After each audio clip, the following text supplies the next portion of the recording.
प्यारे प्रभु भक्तों, जिस तरह से आप और मैं ईश्वर के बेटे हैं और बेटियां हैं। जब कोई भी इंसान ईश्वर की इतनी भक्ति करता है और इतनी भक्ति करता है, जब उसे आभास होता है कि ईश्वर मुझसे कुछ बोलना चाह रहे हैं, जो मैंने भक्ति करी है दिन और रात, उसके बदले मुझे कुछ देना चाह रहे हैं। तो जो कोई भी सांसारिक लोग होते हैं, ईश्वर की भक्ति के साथ साथ सांसारिक लोग होते हैं, वो तो सब मांगते हैं, मुझे सोना चाहिए, चांदी चाहिए, हीरा मोती जवाहर, अच्छी कोठियाँ चाहिए, अच्छी गाड़ियाँ चाहिए, और मेरा बैंक बैलेंस भी भरा होना चाहिए, जिससे कि मैं संसार में बड़ी शान शौकत के साथ रह सकूं, बड़ी ठाट बाट के साथ रह सकूं। ऐसा मांगते हैं आज का इंसान। लेकिन मैं आपके सम्मुख, जो एक भक्त थे, ईश्वर के भक्त थे, बहुत पूजा पाठ करी, बहुत आराधना करी, बहुत ईश्वर की सेवा करी, बहुत दान दक्षिणा करी, और जब दान दक्षिणा करते थे तो उनके दान दक्षिणा की जो एक उनकी जो लिस्ट दान दक्षिणा की जो दिन प्रतिदिन जीवन में करते थे, वो ईश्वर के पास पहुंची। तो ईश्वर के पास पहुंची तो ईश्वर की प्रेरणा से उस भक्त के मन में आया, उसके दिल में आया कि ईश्वर से मैं कुछ मांग लूं। लेकिन जैसे हम सांसारिक लोग बहुत सारी चीजें मांग लेते हैं कि मेरे बच्चों की अच्छी पढ़ाई पढ़ाई होनी भी चाहिए, मांगनी चाहिए ईश्वर से, मेरा स्वास्थ्य ठीक रहना चाहिए, मांगना चाहिए ईश्वर से। लेकिन इसके उलट उसने ये संसार की धन दौलत वैभव कुछ नहीं मांगा। उन्होंने ईश्वर से ये प्रार्थना करी, मैं तुझसे दो वरदान मांगता हूं। देखिए, आज इस बात को ठीक से आप देखना और सुनना और समझना भी, जिससे कि इस छोटी सी वाक्यों के द्वारा हम सबका जीवन सफल हो जाए। उन्होंने मांगा, मैं तुझसे दो वरदान मांगता हूं, एक नहीं दो, न तो तीन, न चार, न पांच, न 10, बस दो। दो वरदान मांगता हूं ईश्वर, उन्हें मेरे जीवन काल में ही प्रदान कर। जब तक मैं इस धरती पर रहूं, उनको जी मेरे मुझे दे दे। यानी मेरे मरने से पहले उसको प्रदान कर, उसे पूरा कर दे। मैं दो वरदान मांगता हूं। मैं दो वरदान नहीं मांग रहा कि मुझे बहुत सारा पैसा आ जाए, बहुत सारा सोना चांदी जवाहरात हीरा मोती गाड़ियां बंगला बैंक बैलेंस मान पद प्रतिष्ठा कुछ नहीं चाहिए मुझे। दो वरदान, मुझसे कपट और दूर की झूठ की को दूर कर दे। यानी मेरे जीवन में यदि है तो झूठ और कपट को दूर कर दे। देखिए, जो वो ईश्वर का भक्त थे, जो ईश्वर की जो आध्यात्मिकता में इतने रम गए थे, तब भी उन्होंने सोचा हो सकता है मैंने कहीं कार्य ऐसा किया हो कि जो ईश्वर को बुरा लगा हो।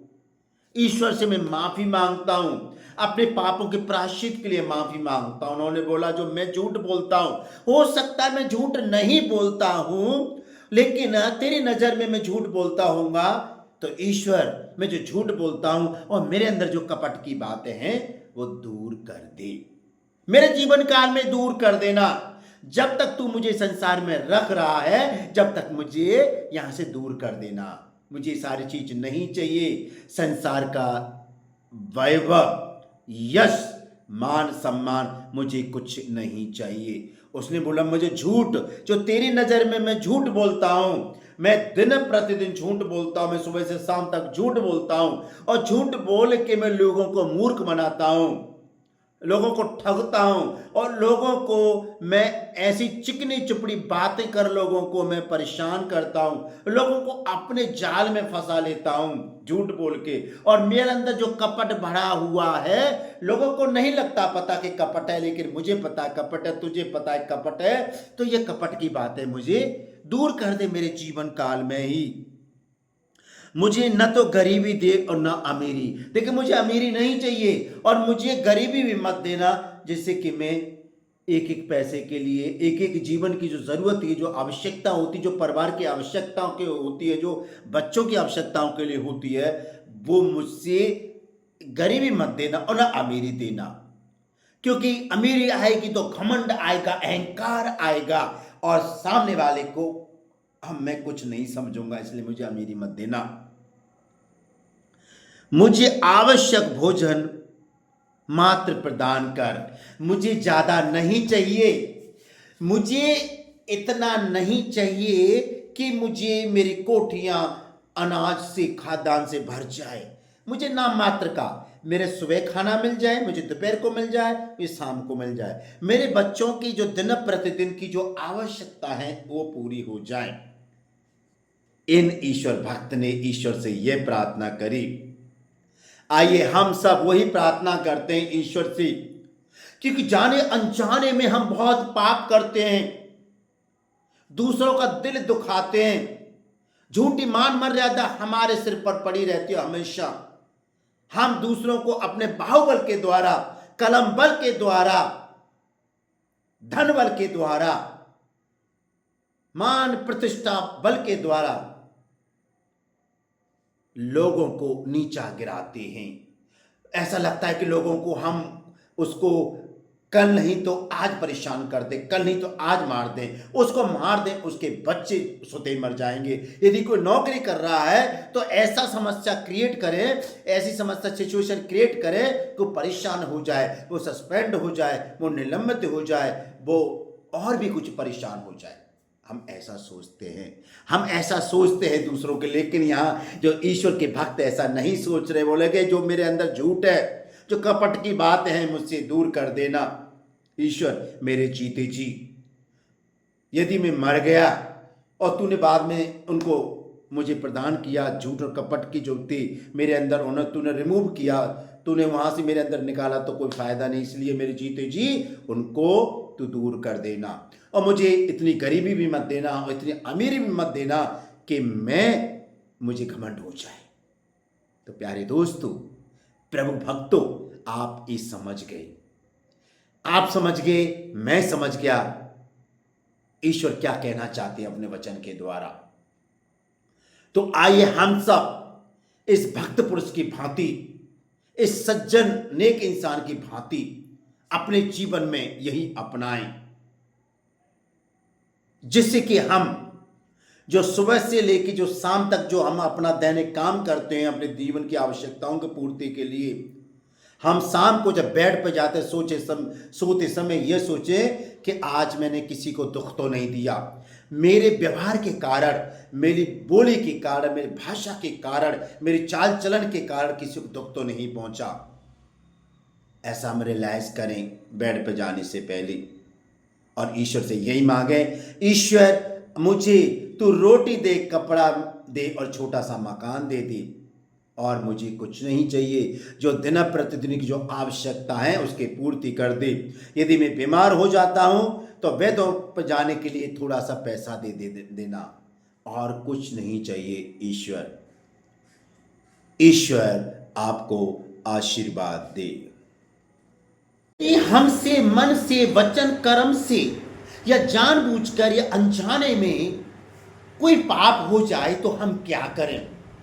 हम संसार के लोग हैं, हम गलती करते हैं, क्योंकि इंसान गलती करता है, मानव गलतियों के अधीन रहता है, पाप के अधीन रहता है, और ईश्वर के सिवाय कोई न तो अच्छा है और न सच्चा है और न पवित्र है। यदि कोई ये बोलता है कि मैं अच्छा हूं, मैं सच्चा हूं, मैं पवित्र हूं, तो वो झूठ बोलता है, वो झूठ का पुतला है और झूठ का पुजारी है।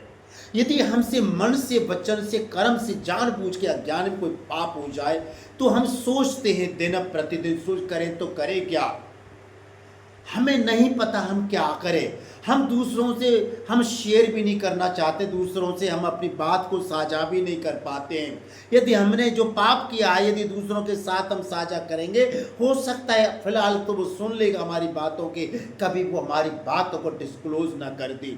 ऐसा अंदर ही अंदर हम सोचते रहते हैं और मन महसूस कर रह जाते, करें तो करें क्या। तो प्यारे दोस्तों, यदि हमसे जानबूझ के अनजाने में कोई पाप हो जाए तो चिंता ना करें, लेकिन उस कार्य को हम दोबारा ना दोहराएं। यदि हमें डर सताता है कि मैं हमेशा, मेरी चोरी करने की आदत है, मैं नहीं छोड़ पाता, मैं चोरी कर लेता हूँ, फिर ईश्वर के सामने प्रतिज्ञा करता हूँ कि चोरी नहीं करूँगा, जब फिर अगले हफ्ता आता फिर चोरी कर लेता हूँ, फिर छोड़ देता हूँ, ईश्वर के सामने माफ़ी मांग लेता हूँ और जगह जगह ईश्वर के दरबार में जाता हूँ, फिर मैं चोरी कर लेता हूँ, फिर वहाँ माफ़ी मांगता हूँ ईश्वर से। ऐसे हम उस बात को नहीं कंट्रोल कर पाते हैं। यदि मैं कहीं से रिश्वत का पैसा लेता हूँ, आज पैसा लिया, फिर ईश्वर के दरबार में चला गया, फिर ईश्वर से माफ़ी मांग ली, फिर मैंने रिश्वत का पैसा ले लिया, इस तरह से हमारे दिलो दिमाग में उधेड़ बुन लगी रहती है। यदि हम व्यभिचार की आत्मा है हमारे अंदर, जो हम छोड़ने की कोशिश करते, छोड़ देते हैं, फिर 1 महीने बाद, 2 महीने बाद फिर वही हमारे दिमाग में आ जाती है, क्योंकि सारी चीज़ तो ये हमारे दिमाग में रिकॉर्डेड है। फिर ईश्वर से माफ़ी मांगते हैं, फिर वही काम करने बैठते हैं। हमारी आदत है दूसरों को नीचा गिराने की। फिर हम शाम को बिस्तर पे आ चुप, फिर बोलते ईश्वर मुझे माफ़ कर दे। फिर दूसरे दिन हम आराधनालय जाते हैं, फिर माफ़ी मांगते हैं। फिर हम जब हम अपने कार्य स्थल पे जाते हैं, वही हम अपने आकाओं को, अपने अधिकारियों को खुश करने के लिए दूसरों को कैसे गिराया जाए, वही काम हम स्टार्ट कर देते हैं। ये सब पाप के प्रकार हैं, इससे हम बाहर नहीं आ पाते।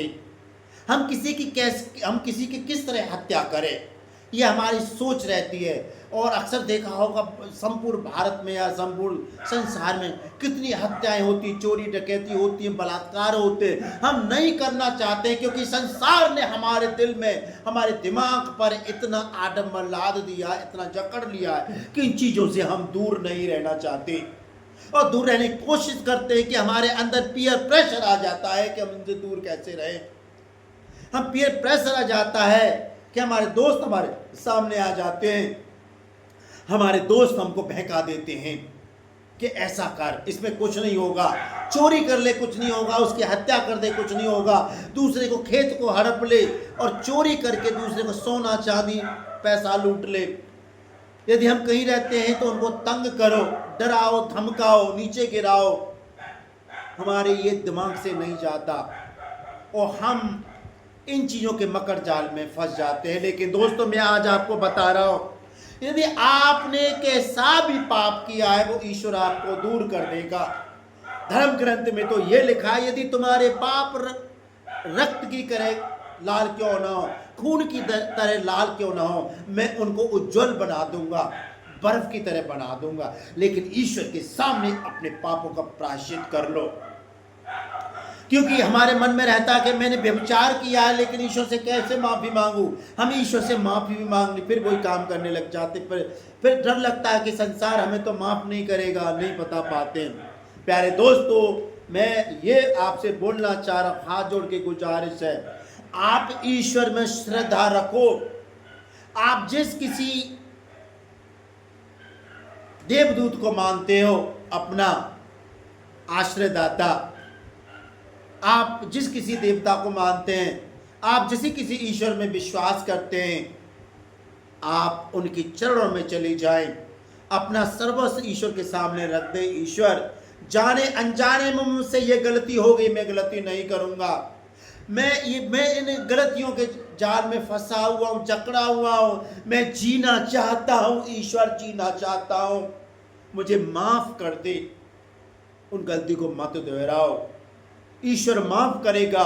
और आप सोचते यदि मैं बहुत बड़ा पापी हूँ, मैं संसार में कैसे मुंह दिखाऊंगा, संसार में कैसे, अपने ऑफिस में मुंह दिखाऊंगा, समाज में कैसे मुंह दिखाऊंगा, अपने गली मोहल्ले कॉलोनी में, अपने प्रदेश में कैसे दिखाऊंगा, ऐसी बात सोचने की ज़रूरत नहीं है। ईश्वर पर विश्वास रखो, आपके पाप कितने भी गहरे क्यों ना हो, लाल रक्त की तरह ईश्वर उज्जवल बनाएंगे उसको, क्योंकि ईश्वर सबको मौका देते हैं। ऐसी बात तो नहीं कि यदि मैंने पाप किया ईश्वर ने मुझे मार दिया, आपने पाप किया, ईश्वर ने आपको मार दिया, फलाने ने पाप किया, ईश्वर ने मार दिया। इस तरह से पापी हम सब हैं। जब हम सबको ईश्वर मार देगा तो संसार में कौन रहेगा?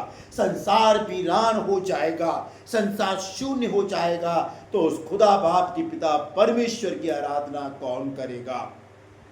कोई नहीं रहेगा आराधना करने वाला।